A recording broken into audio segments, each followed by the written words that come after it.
I went to the dark web for natties where things like Cialis and nicotine exist. Yeah, no, it's not natural. It's actually banned by WADA. You can't do it. Can't do this.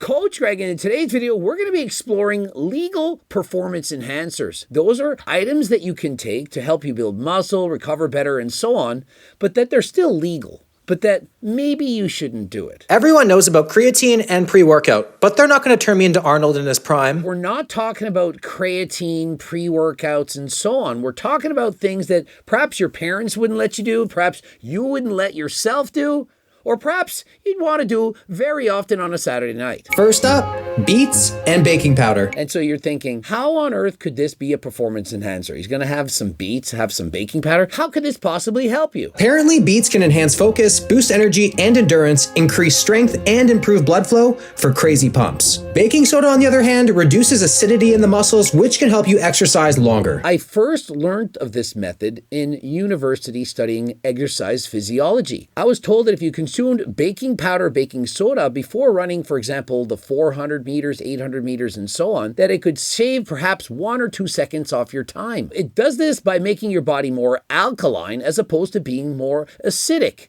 And so when you start to perform exercise and the lactic acid starts to produce, it increases your lactic acid threshold, allowing you to go harder than last time. The majority of the people that try this, they end up getting sick. I don't mean having a cough or getting sick in that sense, but they get sick to their stomachs. You're consuming 7,000 milligrams per serving. That is a lot. And if you suddenly tried to use this while running as hard as you can, sprinting on a bike and so on, you can actually get sick. Imagine trying to race. You're at the Olympics. You trained your entire life. You decide to do this, and you have an upset stomach and you're throwing up. How are you going to feel? And so, although on paper it's going to work, if you practice it in the real world, very bad things can happen. Apparently, the optimal dosage of baking powder is 0.3 grams per kilogram of body weight, which comes to around 26 grams of baking powder. Will had to consume 26 grams of this stuff to be effective based on his body weight. And you're thinking, yeah, I'll just do half. If you do half, the research doesn't support it. It's not enough. And so let us watch. How much of this baking powder does he have to use? If this is going to cause a volcanic reaction in my stomach, I have actually no idea. The most common side effect, it's not going to be an explosion in your stomach. It's going to be an explosion out of your ass, as in diarrhea. Last I checked, I think it was like 0.2 to 0.3 grams per kilogram. I would have to double check that because I don't want to blow out your gut. Derek weighs in. Derek from More Plates, More Dates. He weighs in. He says probably not going to turn out very well.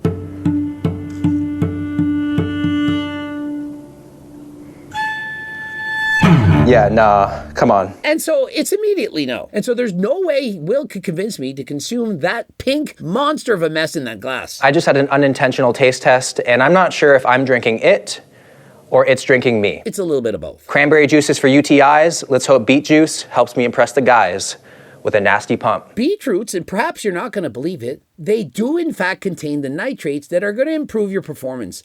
And the research for this, it's very strong. Not perhaps as strong as creatine, but getting very close. But do you know what also has nitrates?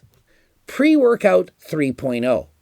And as Derek explains, the nitrates in the beetroots, you'd have to consume the entire bag. And so the problem is, you're probably not going to be dosed effectively. But if you purchase 3.0, you actually are. I'm going to suggest probably not the best idea to consume 26 grams of baking powder with 7,000 milligrams of sodium and beetroot when you could just consume pre-workout 3.0, which also has beta-alanine, which has very strong evidence to say that it works. Code Greg, 15% off. Beets are the most intense of vegetables.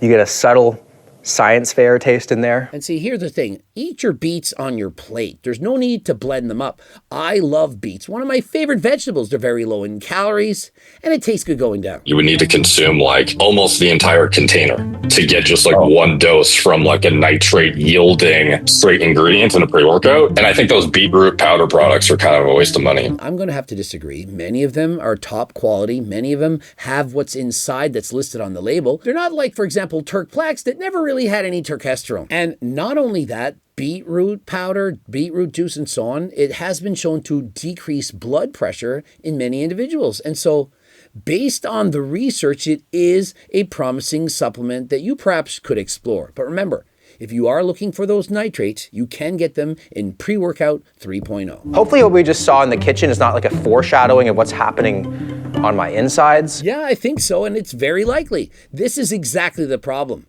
Now remember, Will is doing this before going to the gym to lift weights. It would be much more effective on exercises that produce a lot of lactic acid. And sometimes when you go to the gym, you're not really training into that higher rep range. The benefits of this, they're not going to be seen all that much on your 5 rep max on the bench press. It's more so for things that involve a little bit of cardio. For example, Coach Greg, sprinting on a bike, 1-minute power tests, and so on. So unless you're doing a very hard set of legs where you're doing 20 reps to failure and beyond, likely not going to be as beneficial for you. But one thing I am noticing is that I am going through extreme thirst right now. I cannot stop pounding water. Like nothing can satisfy my thirst. Thank goodness. This is because you just consumed 7 grams of sodium, 7,000 milligrams, Will. And so what's happening is your body, it's preventing you from having to pee. Because if you did go and pee, you're going to pee out more liquids. That increases the concentration of the solute in the body, and it's not healthy, it's not good. And so what's happened, Will, is your body has just released a massive amount of an anti-diuretic hormone, which makes you stop going to the bathroom. And a side effect of that, you're very thirsty. And so I do suggest you drink more water. The more water you drink, it's going to add more solvents into the solute, being the sodium, and it's going to make the percentage of sodium a lot more normal. The body doesn't like it when you consume that much sodium. It would be analogous to saying, hey, I'm going to quench my thirst by drinking seawater. It won't work. There's too much sodium. So if I can get 2 sets of 10, I'm drinking this drink every day. Or don't say those things.